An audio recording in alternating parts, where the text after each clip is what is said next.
Hey, Amy Posner here. This is part two of a series on marketing, and I want to talk to you today about lead generation.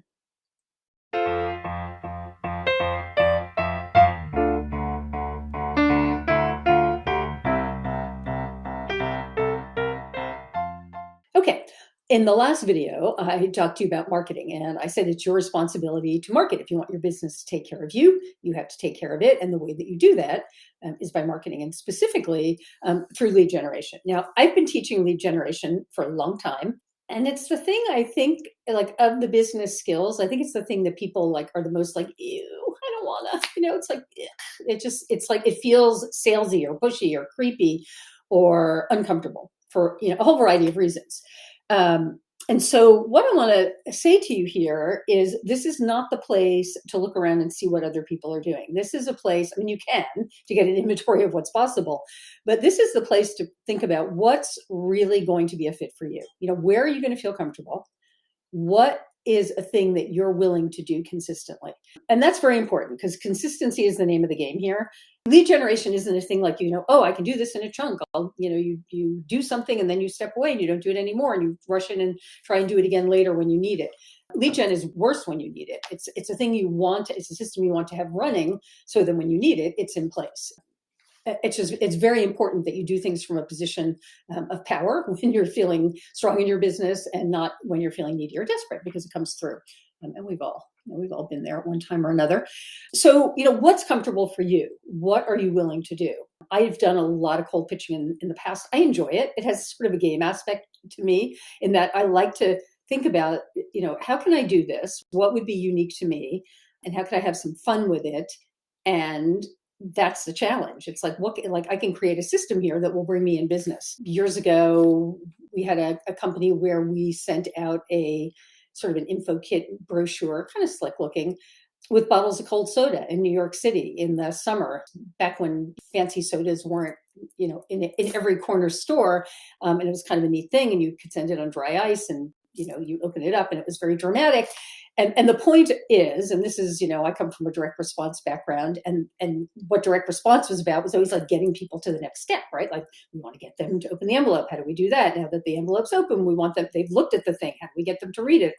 And so if something comes in and you open a cooler with dry ice and, it's like, outer space, of course people read what's in there. I started my copywriting business sending out a package with a letter and a chocolate bar, and later on with a custom URL with some information for these people.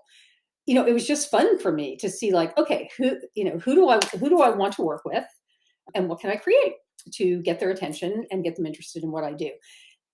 And I've always made it work because I guess I'm willing to risk embarrassment or looking a little stupid. I guess I sort of don't care. And I like trying those things. But my whole point here is I want you to consider doing something that feels comfortable for you. Because if I'm out there cold pitching and doing goofy stuff and you're like, it's cringy for you, then it's cringy and it's not what you should be doing. On the other hand, maybe you love talking to people in person, and the thing for you to do is go to events. I think the really important thing is to find something that you will do and will do consistently. I'm a broken record on that, but I think it's really important. So last week I gave you a short list of, things you could consider, in terms of lead generation. Today I'm just going to give you a slightly longer list and some things to consider. If you're doing lead gen currently and you've got something that works for you and you have a system set up, brilliant. And let me just take a little side step here, a little caveat. There's sort of an irony in this, in that when you're newer, you really need this system and you feel less confident. If you build this system and you start getting clients and more clients, and you get better and better clients, eventually you don't need this system. So, when you're good and things are easy, it may be that you can stop stoking the fire or feeding the fire of the system, because the system is now running on its own. And that does happen. So, is it worth the pain of getting started? Yeah, it is. So let me share some more specifics. So one thing is is reaching out to past clients for referrals. If you're brand new, obviously that's not relevant, but finding some way to get in touch with them. It doesn't, because some people think, oh, well, doesn't it look like then I'm really needy or my business isn't going well? You can say, hey, no, this is, I've added some new services, or I've got some room in my schedule. I'm taking on some new clients for this season. Or, you can just be very forthright about it, and people don't think anything, except people are usually willing to help you, especially if they were happy with what you did for them. So asking past clients for referrals and making a habit, of asking current clients whenever you're done with a project for a referral. Just as really simple, like, you've been great to work with. If you know anybody else like you that uses the kind of services I offer, I'm growing my client base, particularly with clients like you. If you don't mind my saying. So if you have anyone you can recommend, that would be great. Connecting with other people who serve your audience. Who else is a contractor or service provider or coach or mentor or consultant to people in the audience that you serve? Is there anything that you can do with one another that's mutually beneficial, where you can help them, they can help you? Going anywhere your ideal prospects are, digitally and in person. Being in those rooms, whether it's, a Twitter or a Twitter space, or it's in LinkedIn, or it's in, a webinar someone's giving, being there, commenting, showing up, being seen in person. Oh, well, digitally, one more, online summits. I'm speaking at online summits. In person, going to conferences, going to events. Being a speaker, of course, is great, because if you are a speaker, there's instant credibility if you're on the stage. It's very rare to speak at an event, especially if you have a CTA, like an offer for the audience, even a recap of what you spoke about, or your slide deck, whatever.